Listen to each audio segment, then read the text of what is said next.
Wow, vraiment wow. Salut à tous, c'est Brice pour la chaîne Boléder et dans cette vidéo on va parler du Pixel 9 Pro XL et en fait pas vraiment de lui là tout de suite. Il y a des vidéos qui vont arriver, là moi je l'ai, on est samedi, début d'après-midi là quand je vous tourne cette vidéo et j'ai reçu jeudi en milieu d'après-midi, donc ça fait voilà, ça fait 2 jours à peu près pile, on va dire 48 heures que je l'ai vraiment, que j'utilise. Là je suis encore en train de tout finaliser sur l'installation, toutes mes applications, les sauvegardes, etc. Et donc j'ai quand même, voilà, il est déjà passé dans mon usage principal. Et je vais vous parler dans cette vidéo, vous l'avez compris avec le titre, de Gemini. Donc Gemini qui est vraiment mis en avant avec ses sorties des Pixel 9, mais qui est déjà disponible sur des autres Pixels, qui est déjà téléchargeable, qui va être disponible sur plus ou moins tous les smartphones Android. Ils ont fait par exemple lors de l'event Google, hein, ils ont fait Made by Google, ils ont fait la présentation avec Samsung Galaxy S24 du coup, S25, S24, S24 je présume, qui a un peu bugué, ça n'a pas bien marché, donc ils sont passés sur un Pixel. Alors est-ce que c'est Samsung qui a fait que ça n'a pas bien marché, ou Google qui a fait que ça n'a pas bien marché, ou juste une erreur? Très probablement. C'était en live, hein, c'était des démonstrations live. Et donc voilà, pour vous dire tout ce que je vais vous dire là, je vous le dis avec mon test sur le Pixel 9 Pro XL, mais certainement que tout ça va arriver. Alors peut-être pas de façon aussi rapide, de façon aussi fluide. Voilà, ça, à voir comment ça, en fait j'en sais rien, à voir comment ça sera incrémenté dans d'autres smartphones, mais certainement que ça sera disponible un peu partout. Et j'ai été très impressionné. Je vous l'avais dit, hein, dans ma news, je vous avais fait la news justement avant l'événement Made par Google, je vous avais dit ce que j'attendais, c'était l'écran plus lumineux, plus de RAM, les SMS par satellite, que j'avais espoir qu'ils sortent sur le 8 avec les rumeurs qu'on avait, ils sont pas sortis sur le 8, mais ils vont arriver sur le 9, c'est pas encore disponible en France, mais ça va arriver, pareil, je vous en parlerai ça dans le test plus complet du smartphone. Mais un des trucs que je vous avais dit, c'était Gemini, parce que quand même j'étais très intrigué parce que Google allait pouvoir faire de l'IA et suite voilà à tout ce qu'il y a eu avec ChatGPT, on s'attendait vraiment à ce que Google aille là-dessus. Il y a eu Bard s'est transformé, a évolué en Gemini. Avant de vous donner mon exemple complet, parce que j'ai 2 exemples très concrets hier en fait, hein. Je comptais pas vous faire cette vidéo là, mais j'ai eu tellement un exemple qui m'a halluciné hier que je veux vous en parler tout de suite, parce que c'est assez rapide pour moi à tourner et comme ça je peux vous sortir une première vidéo et après je vous ferai les suivantes. Mais je vais vous remettre le contexte quand même général, hein, comme d'hab, hein. Du coup ça fait une intro un peu longue, mais n'hésitez pas, en bas vous avez le sommaire, allez à l'endroit qui vous intéresse, mais pour que vous ayez conscience de où je pars et où peut-être où j'ai certaines lacunes, mais où pourtant je suis plutôt quelqu'un de réfractaire à ça. Donc moi il faut savoir que historiquement, très rapidement, hein, c'était à partir du Pixel 3 je pense, j'ai désactivé le Hey Google parce que j'aimais pas ça, parce que je trouvais que ça marchait pas bien, je trouvais qu'on était vite limité, où en fait justement on pouvait pas parler directement avec lui, donc on lui disait un ordre et après il fallait réappuyer sur le micro ou lui redire à Google pour aller plus loin, et souvent il n'y avait pas d'intégration de ce qu'on lui avait dit avant, il n'y avait pas un suivi dans, par exemple à part si je veux appeler ma femme, ok quel numéro, boulot, perso, je lui dis perso, il appelle sur perso, là il y a un échange, ok ça va à peu près, mais c'était très limité, ça allait pas tellement plus loin que ça. Alors je vous dis ça date, la reconnaissance vocale marchait pas non plus super bien, depuis ça a bien évolué, mais il n'empêche que personnellement j'ai jamais eu ce ressenti d'utiliser un OK Google, un Hey Google, contrairement par exemple à un de mes meilleurs amis, là il m'a détecté ce que je l'ai mis sur lui, je vous en parle après dans la vidéo. J'ai un de mes meilleurs amis qui lui s'en sert énormément pour des trucs tout simples comme quand il est en train de cuisiner, mettre un minuteur, mettre un retardateur. Moi c'est vrai que je cuisine pas, c'est pas quelque chose qui m'intéresse, mais ça aurait pu être utile même dans mon boulot, quand j'étais en labo, quand je suis en labo, avec des gants, des choses comme ça, où j'ai pas spécialement envie de toucher le téléphone parce que potentiellement j'ai des produits sur les gants, etc. Ça aurait pu être quelque chose d'utile d'avoir le Hey Google, fais-moi telle division, tel calcul, etc. J'ai jamais fait, j'en ai jamais vraiment ressenti le besoin, et ça va plus loin que ça. J'utilise aujourd'hui extrêmement peu, voire pas du tout, hein, l'assistant Google. C'est vraiment, je vais tout faire moi-même, je vais taper ma recherche dans mon moteur de recherche. Vraiment à ce niveau-là, je suis très entre guillemets en retard. En tout cas, c'est pas quelque chose du tout que j'ai adopté, et c'est quelque chose que voilà, qui me manque pas. À chaque fois que je m'en resserre un peu, je me dis pas ah ouais, ça me fait gagner énormément de temps, à part le fait de la dicter, mais souvent sur des termes un peu, par exemple des recherches, là où je me sers pas mal de la recherche vocale, c'est par exemple quand je suis dans les cartes, que ce soit sur Waze ou sur Maps en bagnole, et des fois, il comprend pas, il comprend tout simplement pas parce qu'un nom, c'est un nom composé, et il va pas comprendre le terme, il va écrire un truc bizarre, du coup, il va pas trouver la destination, des choses comme ça. Donc voilà, pas forcément, moi, une super expérience avec ça, et je suis pas du tout quelqu'un qui suis voué corps et âme à ça, pas du tout, je suis plutôt réfractaire à ça. Et donc ça, c'est pour l'aspect assistant vocal. Et pour l'aspect IA, j'ai suivi ça un peu comme tout le monde de loin quand c'est sorti, quand ChatGPT est devenu un vrai truc. Et pourtant, je m'y suis jamais mis. Je m'y suis jamais mis parce que au début, ça m'attirait un peu, mais il y avait tous ces problèmes d'indisponibilité. En fait, il y avait trop de monde sur ChatGPT, les serveurs étaient saturés. Donc, je crois que j'ai essayé une fois, c'était saturé, j'ai fait bon nick. Et après, j'ai jamais essayé parce que j'ai jamais trop vu l'utilité, même si j'en ai entendu beaucoup parler. Ma femme qui est dans l'enseignement, supérieur, a eu des formations dessus pour essayer de reconnaître quand quelque chose était créé par l'IA, des choses comme ça. Je vois l'intérêt pour résumer des choses, je vois l'intérêt pour compiler des choses, etc. Je comprends l'intérêt, mais j'ai jamais eu vraiment de cas concret me dire, ok, je me mets sur le PC ou j'installe l'application, je m'y mets, quoi. Je me suis jamais dit, et là, avec Gemini, je me suis dit, quand j'ai su qu'il y avait, ça allait être intégré dans les prochains Pixel, je me suis dit, c'est peut-être l'occasion, Google pour ça, vraiment tout ce qui est recherche, tout ce qui est intégration, implémentation, j'ai quand même assez confiance en eux pour que ce soit bien fait. Et donc, voyons, peut-être je me suis dit assez vite, à mon avis, c'est maintenant où ça va vraiment arriver au grand public et on va passer de un truc qui marche bien, où les geeks l'utilisent et s'en servent, à quelque chose que très prochainement, à mon avis, dans un futur assez proche, beaucoup de monde va s'en servir. Je dirais pas tout le monde, je dirais pas à mamie, mais pratiquement. Et je voulais voir ce que ça pouvait donner. Je voulais voir en pratique, vraiment intégrer complètement une interface de téléphone, intégrer un téléphone avec du coup tout l'aspect, l'avoir à portée de main, avoir le micro, avoir la caméra, etc. Qu'est-ce que ça pouvait donner? D'autant plus que on avait eu tout le teasing justement lors du Made by Google, où il nous expliquait que ça allait de plus en plus évoluer, où on allait avoir de plus en plus une intégration du contexte, on pourra faire des photos pour montrer au nez ce qui va se passer, etc. Et voilà, j'étais très intrigué. Bon, j'ai reçu c'est fini pour l'intro. J'ai reçu le téléphone et je me demandais, qu'est-ce que je vais faire comme exemple pour comment je vais pouvoir utiliser ce truc-là, comment je vais pouvoir leur montrer, est-ce que je vais trouver un truc intéressant moi à faire avec ça, parce que je vous avoue, par exemple, ce qui avait été présenté, un des trucs qui est mis là dans l'application et que Google avait pas mal incité dessus lors de sa présentation, c'est on prend en photo notre frigo et il voit les aliments qui restent dedans et il nous propose du coup une recette adaptée, des recettes adaptées à ce qui nous reste comme aliment. Bon, très bien, moi je vous avoue, je fais pas la bouffe, la cuisine m'intéresse pas du tout de façon générale, j'aime bien bouffer mais je fais pas la cuisine.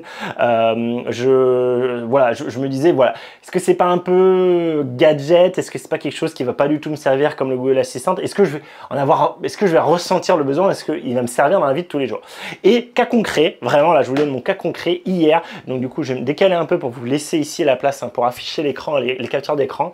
Cas concret hier, donc je suis revenu, je vous ai dit, je suis revenu en fait du Canada, je vous avais dit, je vous ai fait une news là-dessus, allez voir ma chaîne secondaire pour mes shorts, j'ai pas du tout le temps de tout faire, faut que je continue à tous les mettre quand j'aurai du temps, mais du coup je suis revenu du Canada jeudi, je suis revenu jeudi en milieu d'après-midi à peu près, le téléphone est arrivé en point de retrait, je suis allé le chercher, donc jeudi je l'ai eu, dès jeudi soir j'ai commencé à tout réinstaller et remettre tous mes trucs, etc. Vendredi pareil. Mais vendredi, j'avais des choses à faire à la maison. Entre autres, j'avais vidangé, je vous raconte ma vie, mais vous allez comprendre pourquoi. J'avais vidangé avant de partir, j'avais purgé mon chauffe-eau pour enlever, vous savez, tout l'aspect de l'anode qui se désintègre, et du coup tous les bouts blancs qu'on a au fond du chauffe-eau. Donc ça, je l'avais fait juste avant de partir, j'avais nettoyé, etc. Et donc là, il fallait que je remonte, que je change l'anode ou pas, que je remonte la résistance et que je le remplisse, et voilà, et puis que je le relance, je remets sur on pour que ça rechauffe. Donc j'ai fait ça dans l'après-midi, j'ai fait mes petits trucs et il s'est trouvé qu'en le remplissant, et ça déjà l'autre fois c'était un peu limite, mon robinet, on a un robinet qui sert à purger justement, à ouvrir et vider le ballon, il se trouve que mon robinet, à partir du moment où je relançais l'arrivée d'eau en fait est juste au-dessus du robinet, et si le robinet est fermé, l'arrivée d'eau monte, sinon elle descend, et quand l'arrivée d'eau est fermée pour vidanger le ballon, ça descend en direct. Et là, il fuyait, ce robinet fuyait, donc j'ai réussi en le bidouillant, il y a 2-3 ans, j'avais réussi en le bidouillant à faire qu'il coule plus du tout. Là, sans le robinet d'arrivée d'eau ouvert, ça fuyait pas. Dès que j'ouvre le robinet d'eau, j'ai du goutte à goutte pas énervé, mais peut-être une goutte toutes les secondes, 2 secondes, donc quand même, hein, c'est énorme, et moi qui travaille dans l'eau, c'est hors de question de laisser fuir ça, et puis la facture d'eau, etc., évidemment, et donc du coup, bah merde, ok, il faut que je change ce truc-là, et donc je vois, c'est un bloc complet, et donc je vais, comme je fais d'habitude, hein, je vais sur mon PC, pour le coup, parce que dès que je veux faire une recherche un peu poussée, je préfère aller sur mon PC, je vais sur mon PC, je tape, hein, naïvement, hein, je suis pas très bon en bricolage, hein, j'ai pas tous les termes, je tape naïvement, robinet, robinet, ballon d'eau chaude. Donc je vais sur Leroy Merlin, je tape robinet, ballon d'eau chaude. Une pléthore de trucs qui sortent, des robinets, des mitigeurs, voilà, de lavabo, d'évier, des chauffe-eau. Ok, alors je me dis, bon, ça va pas être ça. Alors je mets purge, ballon d'eau chaude. Pareil, je trouve pas. Je mets van, sortie ballon d'eau chaude. Pareil, je trouve pas. Je fais, oh, putain, Leroy Merlin, c'est de la merde. Google. Van, robinet, ballon d'eau chaude. Van, sortie, ballon d'eau chaude. Purge, ballon d'eau chaude. Je trouve pas. Je me dis, putain, je dois pas avoir le bon terme. Et donc, je fais ce que je fais habituellement jusqu'à présent quand je trouve pas. C'est-à-dire Google Images avec ma recherche. Et en général, dans le tas, vu qu'il y a des gens qui ont fait la même recherche et qui cherchent le même truc, il y a une image qui ressemble à ce que je veux. Je clique dessus et je vois le bon nom. Il se trouve que ça s'appelle un groupe de sécurité de ballon. Voilà, vous le savez. Pourquoi un groupe? Parce que justement, on a l'aspect vanne de purge qui est en fait aussi une soupape. Si on a trop de pression, ça va sortir par là pour éviter que tout explose. Et groupe parce qu'on a à la fois l'entrée et la sortie au même endroit. Très bien, je savais pas, j'ai appris un truc, c'est nickel. Et là, je me suis dit, un truc qui m'a pris quand même, c'est pas énorme, mais peut-être 10 minutes, hein, le temps que je fasse les allers-retours sur Leroy Merlin, que j'aille sur Google, que je cherche, etc. Je me suis dit, bah tiens, ça c'est un cas concret, utilisons le smartphone, voyons ce que ça donne. Donc ce que je fais, c'est que j'essaye d'abord j'essaye en fait de l'utiliser, voilà, c'était mon premier vrai test, hein, de l'utiliser avec l'appareil photo, et je me dis putain c'est un peu con, quand je le lance avec le bouton, il se lance, mais ce que je voudrais c'est directement le lancer à l'oral, lui dire ok prends une photo et tu vas me dire ce que c'est que cette photo. Et en fait ça il n'est pas capable. Gemini, c'est un peu bizarre parce que pourtant on peut lui dire, et je lui ai dit d'intégrer Google Assistant à lui, mais il nous dit bien, Gemini il nous dit bien, non, je peux pas lancer d'autres applications, je peux pas intervenir sur les parapannes de ton téléphone, je ne peux pas prendre de photos quand tu me demandes de prendre une photo.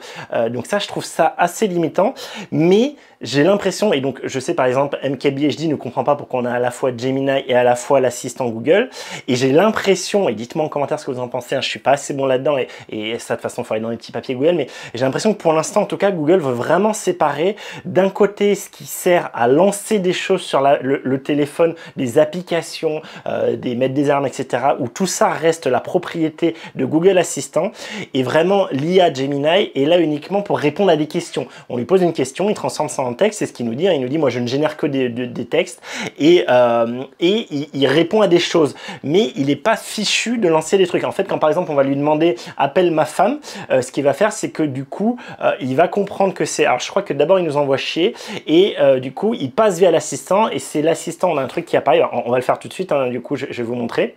Ça, c'est une des limites que je trouve, mais que je comprends, parce que j'ai l'impression qu'ils veulent vraiment séparer l'aspect IA, que peut-être... Alors ça, c'est moi qui suppute, c'est peut-être mon aspect un peu peureux là-dessus. Peut-être qu'ils préfèrent pas que l'IA ait accès à trop de choses de personnel sur le téléphone. On en reviendra après, je détaillerai après, et en particulier qu'ils puissent pas lancer d'application par exemple, etc. Pour avoir un peu un garde-fou, pour éviter que si jamais ça commence à se dérégler, à alors dites-moi en commentaire, peut-être que je suis influencé par les films de science-fiction, etc., mais on a entendu parler déjà d'IA qui ont commencé à modifier leur propre code elles-mêmes pour pouvoir se lancer elles-mêmes et pour pouvoir ne pas être arrêtées. Enfin voilà, on a déjà des en plus de Matrix, de tous les films évidemment qui ont pu nous faire penser à ça, iRobot, etc. On a quand même, moi j'ai cette inquiétude, hein, clairement, et quand je pense beaucoup d'entre vous, de est-ce que l'IA, Elon Musk est un fervent défenseur de ça, attention à pas créer des trucs qui vont nous dépasser intellectuellement, qu'on pourra plus contrôler, alors peut-être pas nous dépasser intellectuellement, mais en tout cas qu'on pourra plus contrôler, qui au bout d'un moment vous s'auto-démerder et s'auto-gérer et pouvoir s'auto-réguler et surtout faire qu'on puisse plus leur faire un off, hein, tout simplement. Et donc est-ce que Google ne fait pas ça pour l'instant, en tout cas dans cette optique-là de ok, si ça part en cacahuète, ça reste de la recherche texte, de la recherche Google, ça reste des interactions, mais pas des actions, d'accord? Et du coup, on garde notre assistant qu'on maîtrise bien, qui a pas l'air de faire trop de conneries, ou alors certainement qui récolte les données, etc. Mais ça, c'est pour notre pomme à Google, c'est nous qui nous en servons, hein. Mais au moins, on a ce garde-fou là. Je ne sais pas, dites-moi en commentaire, mais voilà. Si je vous donne un exemple, je vais enregistrer l'écran. Donc pour lancer Gemini, de base, c'est sur le bouton Power, en appuyant longtemps, donc ce qu'on faisait avant pour par exemple appeler l'assistant, sachant qu'on peut lui dire, pour ceux qui ne veulent pas avoir Gemini, on peut lui dire dans les paramètres, on peut lui dire le bouton Power appuyé longtemps, ça appelle l'assistant et pas Gemini. Moi, j'ai tout intérêt à appeler Gemini, parce qu'aujourd'hui déjà je vois un intérêt à Gemini, alors j'en vois pas beaucoup à l'assistant, sachant qu'en plus, l'assistant, on peut toujours évidemment l'appeler avec le petit bouton, le petit micro ici, où du coup je peux lui dire appelle papa, par exemple. Alors là, il a compris, il a écouté ce que je disais, donc le petit micro où du coup je peux dire appelle papa par exemple, et du coup il m'a envoyé vers une page Peppa Pig, hein. Ok, bon, c'est juste parce qu'il a pris toute ma conversation, j'aurais dû m'arrêter de parler et lui dire juste mon ordre. Je me tais pour faire une vraie requête. Appelle papa. Quel contact nommé? Papa S9+. Ok, il appelle. Donc, ça, c'est pour vous dire, vous voyez, ici, il y a eu, à côté du logo Gemini, il y a eu le petit logo assistant. Donc, il vous montre vraiment que quand il a ce type d'ordre et qu'il comprend ce type d'ordre, des fois, il va vous dire, non, je peux pas faire ça comme ce que je vous ai dit pour, du coup, la prise de photo directement en vocal en lui disant, vas-y, prends la photo pour que tu regardes ce que je te montre sur la photo. Il va nous envoyer chier, nous dire, non, je sais pas faire ça. Mais pour un truc comme appel, trouve-nous une direction, etc., il va y arriver en passant via l'assistant. Il nous montre qu'il passe vers l'assistant, ok? Voilà, c'était pour que vous ayez conscience de ça. Maintenant, je reprends mon exemple. Donc j'appuie sur le petit appareil photo et vous voyez, ça c'est mon bloc, hein, donc vraiment c'est la vraie vie là, hein. Là je vous parle de la vraie vie, conditions réelles dans mon garage, etc. Je prends la photo, je lui envoie ça et je lui dis à l'oral du coup, qu'est-ce que c'est que l'image que je te montre? S'il te plaît, parce que moi je suis poli avec les IA au cas où ils contrôlent le monde plus tard. Il cherche et il me sort, d'après l'image, il semble que vous ayez une fuite d'eau au niveau d'un groupe de sécurité de chaudière. Je ne sais pas comment il a trouvé ça, je ne sais pas comment il a vu une goutte. Je pense que c'est suite à ce qu'il dit après. Le groupe de sécurité est l'élément avec le bouton rouge. Bouton, c'est pas un très bon terme, vous allez voir que plus tard, je refais la recherche et il dit vanne ou robinet. Il est conçu pour évacuer l'eau en cas de surpression dans la chaudière, il étant ainsi tout risque d'explosion. La présence de dépôts verdâtres autour de la fuite indique qu'il a probablement un problème de corrosion ou de calcaire. Il a vu que c'était un bloc de sécurité, je lui ai rien dit, j'ai juste pris la photo, il a vu. Il a compris que c'était un bloc de sécurité de chauffe-eau. Pardon, je mets sur pause, hein, parce que du coup, je suis en train de voir la vidéo en même temps. Donc, il a compris que c'était un... En fait, là, j'écoutais sa réponse à l'oral. Il a compris que c'était un bloc de sécurité de chauffe-eau. Il a compris qu'il y avait une fuite. Il a vu qu'il y avait du dépôt verdâtre. Et du coup, il me dit, bah voilà, ça doit être de la corrosion, du calcaire. Il se trouve que je suis dans un endroit dans le sud de la France très calcaire. C'est tout à fait plausible. Il est important de faire intervenir un professionnel qualifié rapidement pour réparer cette fuite. Une surpression dans la chaudière peut être dangereuse. Bon, la vérité, surtout que moi, la fuite, ça m'emmerde. En vrai, du coup, si je fuis, c'est certainement que, au contraire, dès qu'il y a un peu de pression, ça part facilement. C'est pas grave. Déjà très impressionné qu'il identifie le truc, donc il a bien identifié que c'était un groupe de sécurité, parce que moi je ne savais pas avant de m'être fait chier 10 minutes sur internet, et qu'il ait vu qu'il y avait du dépôt verdâtre et qu'il m'a conseillé ça. Donc du coup après je lui ai répondu, donc là ce que j'aime pas, c'est que je dois rappuyer sur le bouton micro. En fait, on n'a pas du tout, aujourd'hui, à l'heure actuelle, je n'ai pas possibilité de faire une discussion comme des youtubeurs américains ont pu montrer. Je pense que c'est réservé pour l'instant aux anglophones. J'espère que ça va arriver très vite. En fait, normalement, quand on se met en plein écran, apparemment, on a le mode discussion qui apparaît, ce que moi, je n'ai pas. Et du coup, ce que j'ai fait, c'est que j'ai rajouté la langue anglaise et j'ai essayé de le faire en lui parlant anglais et ça marche pas non plus vraiment. Je pense qu'il aurait fallu que j'installe tout Android en anglais. Peut-être que Gemini soit détecté de base en anglais pour que j'ai la discussion en direct. Voilà, dites-moi en commentaire si vous avez un Pixel 9 et que vous, peut-être, vous avez la discussion en direct. Mais en tout cas, aujourd'hui, je ne l'ai pas. Hein. On est le 24 août. Je n'ai pas la discussion en direct. Je pense que ça va arriver dans une prochaine mise à jour. Donc, du coup, je rappuie sur mon petit micro. Et je lui demande, du coup, tu peux chercher sur Internet un groupe de sécurité qui conviendrait pour le remplacer. Donc voilà, hein, la suite logique. Ok, bah, ce truc-là, c'est ce que je voulais le changer. Donc, de suite, oui, bien sûr. Voici quelques points à considérer pour choisir un groupe de sécurité de remplacement. Donc là, ce qui est fort quand même, c'est qu'il ne nous dit pas juste « Ok, voilà ce que j'ai trouvé sur Internet ». Il n'a pas juste tapé « groupe de sécurité » sur Internet et il nous a filé tous les résultats. Non, non.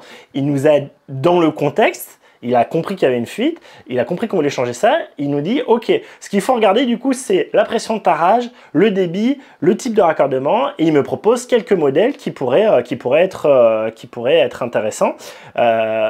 Mais il est crucial de confirmer leur compatibilité avec votre installation avant achat. Donc du coup, ok. N'oubliez pas, il est fortement recommandé de faire appel à un professionnel. Pensez à couper l'arrivée d'eau chez l'air en toute intervention. Ça, je trouve ça bien aussi qu'il nous rappelle de couper l'arrivée d'eau. Bon, il aurait pu aussi rappeler de couper l'électricité. En tout cas, au moins l'aspect chauffe-eau, l'électricité qui arrive au chauffe-eau.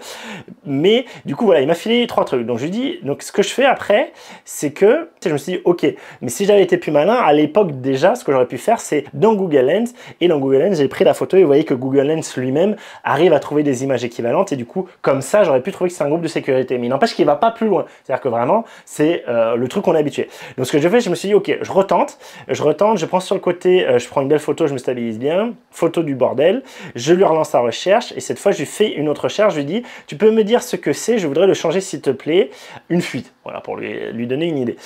Sachant que vous savez, hein, vous faites deux mêmes recherches avec une IA, il va pouvoir vous donner des réponses un peu différentes, d'accord? Donc il semble que vous ayez une fuite au niveau du groupe de sécurité de votre chauffe-eau, le groupe de sécurité est l'ensemble des pièces, donc il me redit tout ça, et cette fois il me dit une procédure. Il me dit, coupez l'électricité, coupez l'eau et l'électricité, fermez l'arrivée d'eau générale et coupez l'alimentation électrique du chauffe-eau, vidangez le chauffe-eau, ouvrez le robinet d'eau chaude pour faire entrer... Ouvrez un robinet d'eau chaude pour faire entrer de l'air et faciliter la vidange. Donc ça, c'est ce que je suis habitué à faire quand je vidange le chauffe-eau. Donc bien joué, c'est certainement des trucs qu'il a trouvé sur les tutos internet, etc. Mais c'est bien, c'est une vraie astuce qu'il faut vraiment faire.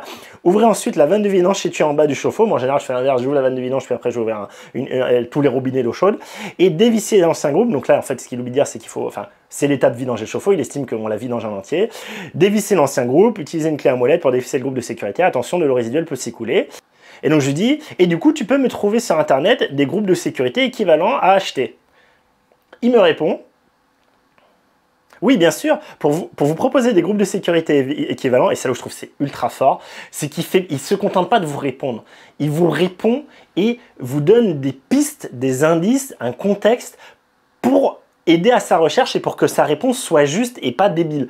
Donc bien sûr, je peux vous proposer des groupes de sécurité, j'aurai besoin de quelques informations supplémentaires, la marque et le modèle de votre chauffe-eau, la capacité de votre chauffe-eau, la pression de votre réseau d'eau, la qualité de votre eau. Une fois ces informations obtenues, je pourrai vous proposer des modèles de groupe équivalents. Déjà, je me dis, waouh, c'est quand même fort, on est quand même sur un cas très particulier. Je pense pas que les ingénieurs Google se soient amusés dans leur maison à faire ce test-là pour après l'implémenter. C'est vraiment un truc de la vie de tous les jours qui n'est pas prévu dans les démonstrations Google, d'accord? Du coup, je me dis, ok, est-ce que je me fais chier à chercher toutes les infos? Je me dis, attends, mais je passe en dessous du chauffe-eau, je vérifie, j'ai une étiquette, elle n'est pas forcément complète, mais je lui dis du coup, ok, je lui demande, si je te donne une photo de sa tête, du coup, pour trouver la marque et tout, ça te va? Il me répond, oui, une photo de la tête du chauffe-eau où l'on voit généralement la marque et le modèle inscrit serait très utile pour identifier précisément votre appareil et vous proposer des groupes de sécurité compatibles. Une fois que j'aurai ces informations, patati patata. Mais n'hésitez pas à m'envoyer la photo dès que possible pour que je puisse vous aider. J'appuie sur l'appareil photo, je suis sous mon chauffe-eau, je prends une photo de mon étiquette sous le chauffe-eau et là, très impressionné parce que moi j'ai regardé l'étiquette pendant 30 secondes et j'ai pas trouvé la marque, je me dis merde, il va pas trouver la marque, ça va être la merde, est-ce que ça va l'emmerder ou pas? Je lui envoie ça. Je lui dis, je te joins une photo de l'étiquette du chauffe-eau pour être sûr qu'il soit dans le contexte. Mais je pense que j'aurais même pas eu besoin. J'ai envoyé l'analyse. Parfait. Grâce à cette photo, on voit que votre chauffe-eau est un modèle R200VM. Donc ça, c'est bien le cas. On le voyait bien clairement sur la photo. De la marque Atlantique. Il n'y a pas marqué Atlantique sur l'étiquette. C'est-à-dire qu'il a lui-même fait une recherche sur Internet. Chauffe-eau R200VM. Il a vu que ce qui ressortait le plus souvent, c'est la marque Atlantique. Je lui fais confiance, je n'ai pas vérifié. Et il retrouve la capacité. Voici quelques informations importantes que vous pouvez également lire sur l'étiquette. Donc, il me confirme ce qu'on voit sur l'étiquette. 200 litres, 2500, il dit W au lieu de watts. C'est là où il est un peu limité, mais ok. Je vous dis, à l'oral, il dit ça. Tension 230 volts, pression maximale 6 bars. Après, avec ces informations, je peux rechercher les groupes de sécurité pour affiner ma recherche. Pouvez-vous me préciser la pression du réseau d'eau? Donc, il n'a pas oublié son autre question. Je lui ai fait des infos, mais pour lui, il manque toujours un truc. Donc, il me leur dit, ok, je peux lancer une recherche, mais j'aimerais bien que tu me files plus d'infos. Et donc, moi, bon, j'en ai aucune idée de ma pression dans mon réseau, hein, je vous avoue, surtout que ça va dépendre ici entre l'été et l'hiver. Il y a plein de gens sur le réseau, etc. Bon, travaillant à la SOR, je sais que, ayant exploité ici, je sais qu'il y a des groupes de surpression qui sont mis en, des exerceurs de surpression qui sont mis en marche en été et pas en hiver, etc. Bon, bref. Donc, je rappuie sur mon petit micro. Je lui dis, je connais pas la pression du réseau. Par contre, je peux te dire que oui, mon eau est calcaire. Parce que c'était une des questions, c'était est-ce que c'est une eau agressive, est-ce que c'est une eau... Très bien, avec ces informations, je peux maintenant vous proposer des groupes de sécurité adaptés à votre chauffe-eau. Et il me propose, voilà, le groupe de sécurité 3/4 de pouce, 7 bar, Atlantique 02 donc en fait, il me dit que c'est intéressant d'être téflonné parce qu'il y a présent calcaire dans mon eau. Il me propose le Comap machin. Et voilà, donc il me propose des trucs. Et là où je trouve que c'est... Alors, et il me dit même où les acheter. Vous pouvez trouver ces groupes de sécurité dans des grandes surfaces de bricolage, des magasins spécialisés en plomberie ou sur des sites de vente en ligne comme Amazon, Mano Mano, Leroy Merlin, etc. Donc il s'est adapté au contexte local de la France parce que Mano Mano, Leroy Merlin, je vous le dis, ça n'existe pas aux États-Unis, au Canada, des choses comme ça. Voilà, je trouve ça très puissant. Là où c'est limité, c'est que là encore une fois, donc, il me file les trucs. J'ai des références, c'est cool. Mais moi du coup je lui dis... Donc je me dis, bon bah super, il m'a fait les références. Et là, c'est ce que je m'attendrais. Et c'est là où je pense qu'il y a un progrès à faire. Donc là, ce que je fais, donc je farfouille un peu, je me dis, tiens, mais c'est où je clique sur les liens, c'est où qui me renvoie vers... Voilà, donc j'appuie un peu longtemps, je vois que je peux exporter vers Doc, exporter vers Gmail, créer un lien public, partager via. Je me dis, ok, donc je peux copier ce truc, mais là, j'ai pas envie de copier tout ce truc. Moi, je veux copier qu'une partie du texte. Donc du coup, j'appuie sur... sélectionner le texte. Vous voyez, du coup, il nous apparaît un texte qui est par contre là vraiment brut. On n'a pas du tout la mise en forme comme on a avant. Donc, je trouve ça, c'est pas terrible non plus. Je peux heureusement sélectionner mon truc. Et à partir de là, vous voyez, c'est un peu mal fait. Et là, c'est Google qui est un peu mal fait. C'est que dans mon pixel, il croit que Atlantique 02 nanana, pour lui, c'est plutôt une adresse. Donc, il me propose de l'ouvrir dans Maps. Il me propose pas de l'ouvrir dans Google, dans Chrome. J'ai la recherche Edge qui est proposée parce que j'ai installé Edge. J'ai pas spécialement envie d'installer Edge. Donc, du coup, c'est un peu merdique. Ça fait que je peux pas directement lancer la recherche. Je vais être obligé de copier le texte et de ça le coller dans du coup mon Chrome, d'accord. Bon, ça c'est un peu pénible. Donc ce que j'ai fait, c'est que j'ai retrouvé ma recherche parce qu'on a l'historique. Et là, à la fin de ma recherche, vous voyez, donc on peut dérouler tout. Et à la fin de ma recherche, ce que j'ai fait, c'est que j'ai réappuyé sur le petit micro. Donc j'avais essayé de voir si je pouvais faire autre chose. Donc ouais, du coup, j'en ai sélectionné un autre. Voilà, et du coup, pareil, là, ce coup-ci, alors est-ce que ce coup-ci, vu que c'était pas, vous voyez, j'avais toujours pas la possibilité de le faire dans Chrome, je trouve ça assez nul, ça c'est débile, je comprends pas pourquoi de base, il me propose pas, surtout quand je suis via l'assistant Google, évidemment, on propose moins Chrome, donc voilà, ça encore une fois, c'est mal fait, merde, ça encore une fois, c'est mal fait, mais du coup, ce que j'ai fait, c'est que je me suis dit, putain, c'est pas possible que ce soit aussi con, et ça, je trouve ça vraiment limité, c'est du coup, je lui ai parlé, et je lui ai dit, donc, j'appuie sur le micro, hop, et je lui ai dit, tu peux m'ouvrir une page Google avec du coup les produits, s'il te plaît? Et là, il va me répondre sa fameuse réponse. Malheureusement, en tant que modèle de langage, je ne peux pas interagir directement avec votre appareil pour ouvrir des pages. Cependant, je peux fournir des liens directs et c'est là où je pense qu'on est encore pas adapté parce que vous voyez, il me dit je peux vous fournir des liens directs, mais il ne marche pas. Vous voyez, j'ai un crochet, j'ai un crochet, URL non valide supprimé, nanani. Donc, là, vraiment, vous voyez que je pense que c'est quelque chose qui va arriver, qui n'est pas encore disponible aujourd'hui en français. Je pense que dans le truc anglais, ça marcherait. Je pense que dans le truc anglais, directement, j'aurais possibilité de cliquer. Là, aujourd'hui, c'est pas le cas. Pour moi, ce qu'il faudrait, c'est qu'on ait le lien, on peut cliquer, ça nous ouvre Chrome. Et dans ce cas-là, on passe dans Chrome et c'est plus Gemini qui travaille là-dedans. Et donc, on n'a plus peur qu'il aille faire des trucs bizarres dans Chrome, etc. Donc voilà, exemple vraiment concret qui personnellement m'a... ok, vraiment, je ne m'attendais pas à ce que ce soit aussi bien fait. Je ne m'attendais pas à ce qu'ils comprennent aussi vite ce que c'était. Je ne m'attendais pas à ce que... Alors, qu'ils comprennent aussi vite, en fait, vous avez vu Google Lens le trouvait aussi. Mais là où Google Lens juste me proposait des images équivalentes et je trouvais le nom du truc, là, de suite, il a identifié ce que c'était. Donc, il m'a dit ce que c'était. Il m'a dit qu'il voyait qu'il y avait une fuite avec un dépôt verdâtre. Il m'a conseillé des choses pour la suite des choses. Et quand moi j'ai proposé du coup, est-ce que tu peux me faire une recherche, il m'a dit ce qu'il lui fallait pour faire la recherche. Quand je lui ai fait la photo avec l'étiquette, il a compris les données de l'étiquette par rapport au contexte général, il a retrouvé la marque, il a pu me proposer, grâce à des informations supplémentaires que je lui donne, des choses, des produits adaptés. Et là où par contre je trouve la limite, c'est comme je vous ai dit, d'une part ne pas pouvoir faire directement, lui dire bah ok, je te fais confiance Gemini, c'est moi qui te le demande tout de suite, donc utilise l'appareil photo comme en fait il utilise. C'est pas l'application appareil photo, c'est un autre truc, c'est un truc intégré à lui. Donc, pour moi, si je dis, ok, ouvre ton propre appareil photo pour faire ma photo, fais la photo et cherche ce que je te montre sur ma photo. Pour moi, ça devrait être capable de le faire. Ça éviterait d'avoir appuyé sur un bouton. Typiquement, quand on est en train de bricoler, on a des gants, on a les mains dégueulasses, du cambouis, du calcaire, voilà, des produits chimiques, etc. On n'a pas envie de toucher notre écran, ok? Ça, je trouve que c'est limité. Et ce que je trouve très limité aussi, et je pense que c'est vraiment quelque chose qui va arriver très vite, à mon avis, c'est que je suis encore en fait un peu sur une bêta. On n'est pas encore bien sur Gemini. Ils ont dit, de toute façon, made par Google, que ça allait évoluer et que voilà. C'est que on n'est pas directement possibilité de cliquer sur les liens, d'avoir la page Google Chrome qui apparaît. Ça, je trouve ça débile. C'est vraiment limité. Et pour moi, ça, ça va voler. C'est obligé. Ça peut pas rester comme ça. Mais il n'empêche que toute l'interaction est dingue. Je m'attendais pas à ça. Et vraiment, voilà, dites-moi ce que vous en pensez en commentaire. Je trouve ça fou. Alors, encore une fois, moi, c'est pas quelque chose, j'ai pas pu l'expérimenter par le passé.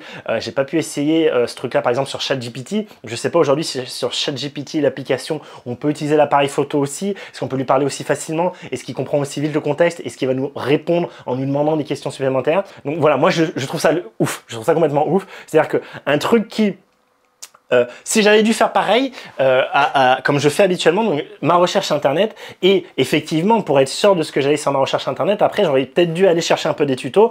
Qu'est-ce que je dois vérifier pour changer mon groupe de sécurité, trouver les réponses, faire 2-3 sites, les forums, etc. Aller encore 10-15 minutes de recherche, me dire ok, il faut que je trouve la marque, là, aller prendre ma photo, regarder ma photo, ah merde, j'ai pas la marque, est-ce que c'est grave ou pas, ok, du coup je fais ma recherche, refaire une recherche Google. Là, tout est directement sur place, sous le chauffe-eau. Je fais tout à l'oral avec lui en prenant une photo, il analyse, il me donne les réponses. C'est ouf. C'est franchement ouf. Je peux envoyer, du coup, vous avez vu dans Gmail, je pourrais très bien m'envoyer le mail du coup de toute cette transcription directement sur l'ordi pour après faire une sélection et faire la recherche sur l'ordi comme je préfère. Quand je vais acheter un truc, je préfère être sur l'ordi, grand écran, c'est plus clair, je suis sûr de pas faire de conneries, etc., d'avoir toutes les infos. Voilà. Je suis halluciné, vraiment, je m'y attendais pas, je m'y attendais vraiment pas. Je vous dis, peut-être que c'est parce que je suis un noob là-dedans. Dites-moi en commentaire à ceux qui sont habitués à ChatGPT ou les autres, je sais qu'il y en a de plus en plus qui sont en train de sortir.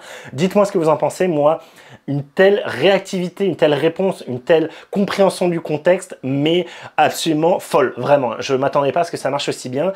Et je me vois vraiment maintenant prendre le réflexe, dès que je suis bloqué sur un truc de bricolage, sur un truc un peu emmerdant, commencer par prendre une photo, l'envoyer dans Gemini, lui demander ce que c'est ce truc-là, qu'est-ce que t'en penses, comment je peux le changer, etc.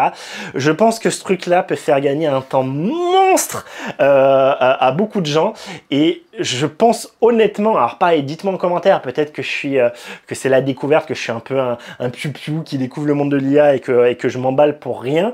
Mais c'était hyper bien ce qu'il me proposait, vraiment, j'aurais pas fait mieux, enfin j'aurais fait pareil, mais lui il me l'a fait en allez, 1 minute, ce que moi j'aurais fait, je vous dis, en 1 heure peut-être. C'est hallucinant, c'est personnellement, pour moi, c'est une vraie révolution. This is a revolution, hein, pas comme les nouveaux trucs d'Apple. Clairement, le smartphone, quand le premier iPhone est sorti, était une révolution, c'était pas une blague. L'assistant vocal Siri a été une petite révolution. Je pense que l'assistant Google a été une beaucoup plus grosse révolution, même si moi, personnellement, j'en ai rien à foutre.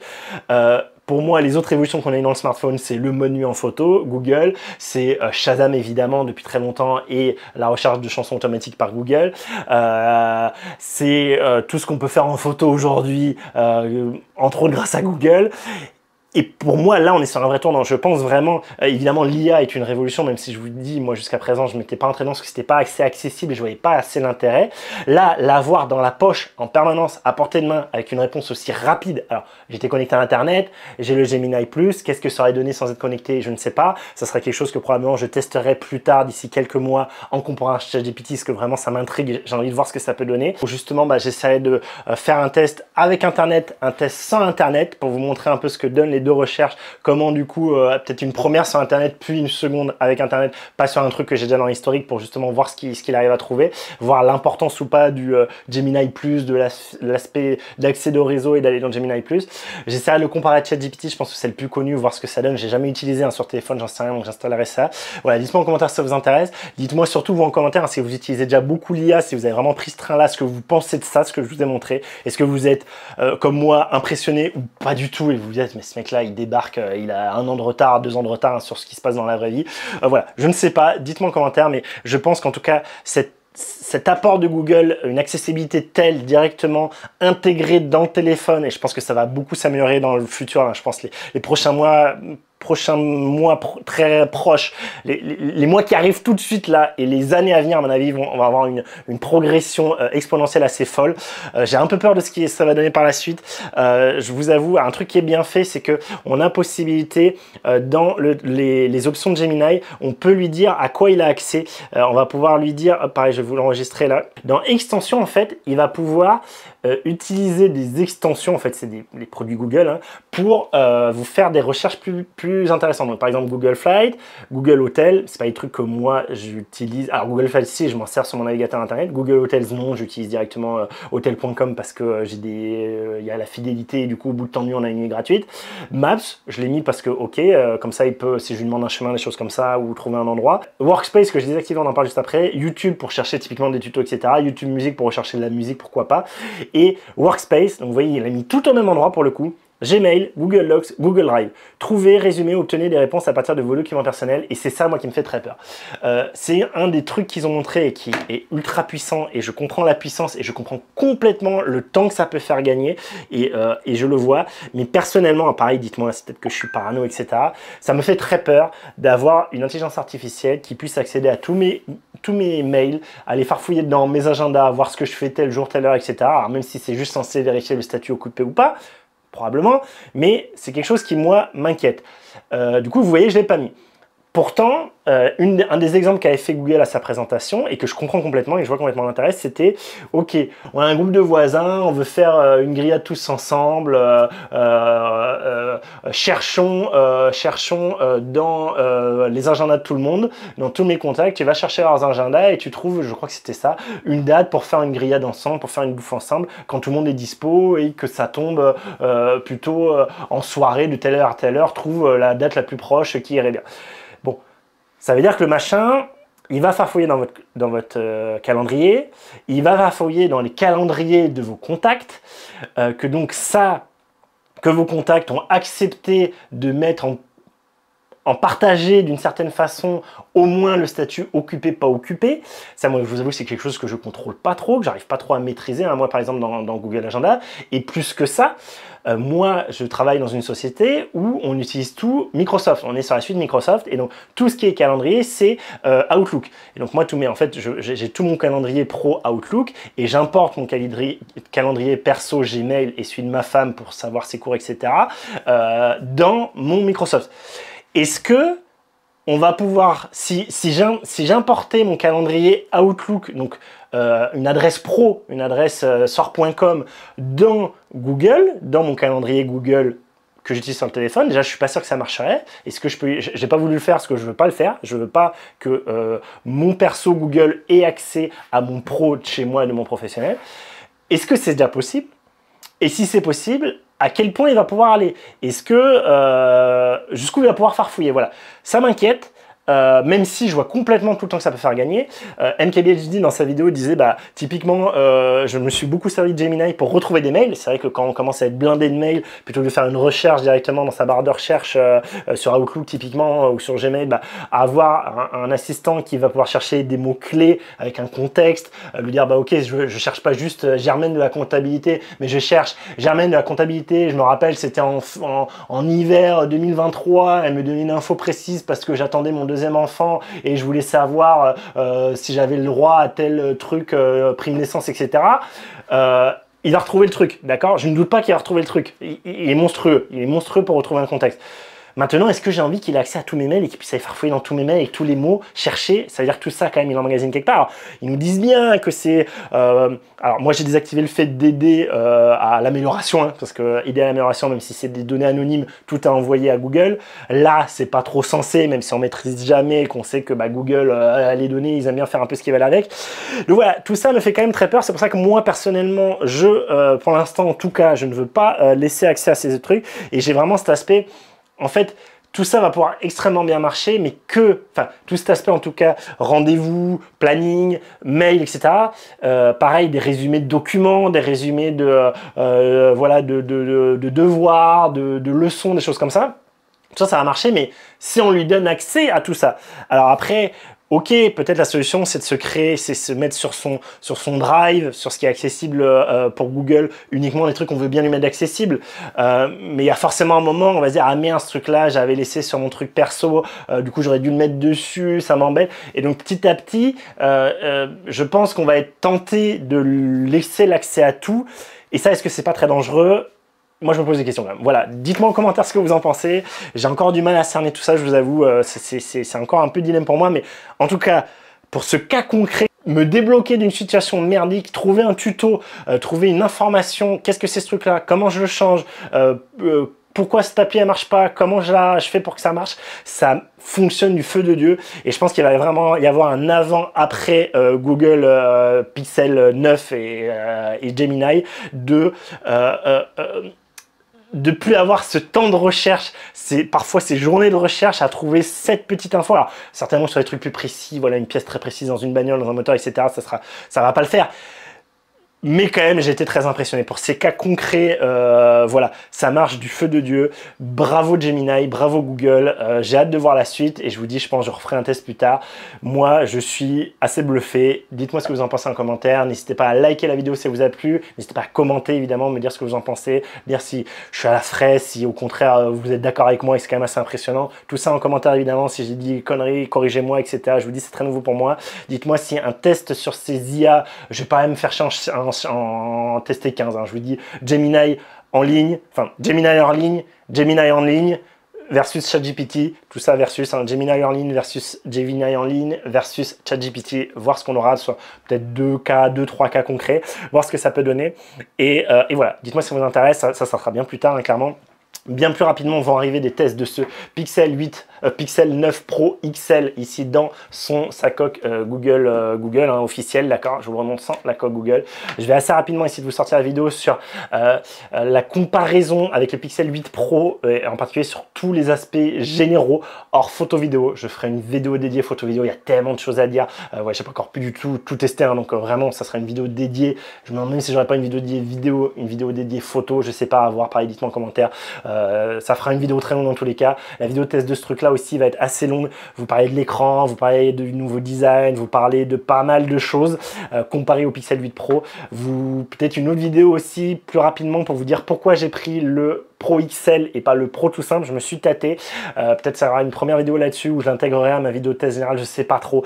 Voilà, tout ça arrive prochainement. Donc si vous n'êtes pas abonné à la chaîne et que ça vous intéresse, n'hésitez pas à vous abonner, activer les notifications, venir sur le groupe Facebook dédié, je vous le mets dans la description, hein, allez voir ça. Et on est 30 000, hein, je crois, maintenant dessus. Hein, on commence à être pas mal. Hein, je pense qu'il y a de plus en plus d'engouement pour Google. Ça se applifie, comme certains ont pu me dire en commentaire. Je suis d'accord. Je suis d'accord, en particulier sur les prix, ça m'attriste beaucoup. Je vous parlerai du design, entre autres, que je trouve beaucoup trop appelien, qui, moi, me débecte un peu. Pas me débecte, mais voilà, m'attriste un peu. Mais il n'empêche que ça reste des téléphones qui font des choses que d'autres ne font pas. Le screen call, la recherche de chansons en permanence, la Gemini intégrée. Alors vous allez me dire Siri, je sais pas, ceux qui ont des PomPod, dites-moi si Siri est capable de faire ça. De ce que j'ai vaguement suivi, j'ai pas l'impression. Voilà, il y a quand même beaucoup de choses, la photo, voilà, qui pour moi est quand même encore devant clairement. Là, entre autres, je peux vous mentionner, je l'ai pas testé encore, hein, mais le panorama mode nuit m'ont l'air d'être bluffant complet. Moi, ça fait très longtemps que je veux faire des panoramas, que les téléphones, hein, depuis un moment, ne font plus bien des panoramas. Il y avait un moment où j'en faisais beaucoup, il y a très longtemps, hein, sur les premiers smartphones, où c'était pas parfait, mais je trouvais que c'était pas mal. Je trouvais que ça avait beaucoup empiré ces dernières années, et au point qu'il y a souvent plus la fonction, elle est nulle. On a des changements de luminosité, on a des barres de luminosité. Là, normalement, ça devrait être complètement réglé. On doit pouvoir utiliser le mode nuit en panorama. Je trouve ça fou. Bref, pareil, la vidéo, voir tout ce qui a été amélioré, tout ça. Je vous en parlerai dans les vidéos dédiées. Abonnez-vous, activez les notifications, tout ça. Je vous ai fait une news, hein. Je vous la mets également en description, en fiche, non je peux pas vous la mettre en fiche, en commentaire épinglé. Il y a des grosses promos, hein, vous savez, là, encore sur la précommande, je crois que jusqu'au 5 septembre, il y a encore des grosses promos. Donc quand vous voyez cette vidéo, il y en a encore des grosses. En particulier, si vous voulez pas spécialement revendre un téléphone, parce que quand même souvent le prix de rachat est pas terrible. Alors il y a les 200 € de bonus si vous avez un vieux téléphone qui vaut des cacahuètes, qui vaut 10 €, profitez-en, ça fait que vous l'avez à 210 € au lieu de 10 €. Et là du coup, ce qu'a fait Amazon, c'est qu'il vous propose, donc il y a si vous prenez une version de 256 Go ticket, vous avez directement le prix de la version 128, hein, comme on a sur le Google Store. Et en plus de ça, il vous propose un cashback en bon d'achat Amazon, donc valable sur les produits vendus et expédiés par Amazon jusqu'à fin octobre, je crois, mi-fin octobre. Je vous ai fait la news là-dessus, allez voir ça. Et du coup, vous avez 200 € en cashback sur la version Pro XL. Vous avez 150 € sur la version Pro. Et vous avez 300 €, vous avez 100 € je crois sur la version pas Pro. Et 300 € sur la version Fold. Avec selon les modèles, vous avez la possibilité de bénéficier du bonus de doublage de capacité gratuit ou non.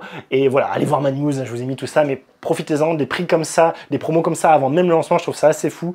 Profitez-en, bravo Amazon, tout ça, tout ça. Voilà, je vous laisse ça, à très vite pour une prochaine vidéo. D'ici là, portez-vous bien, faites-vous plaisir comme je vous ai dit, tout ça, tout ça. Allez, salut.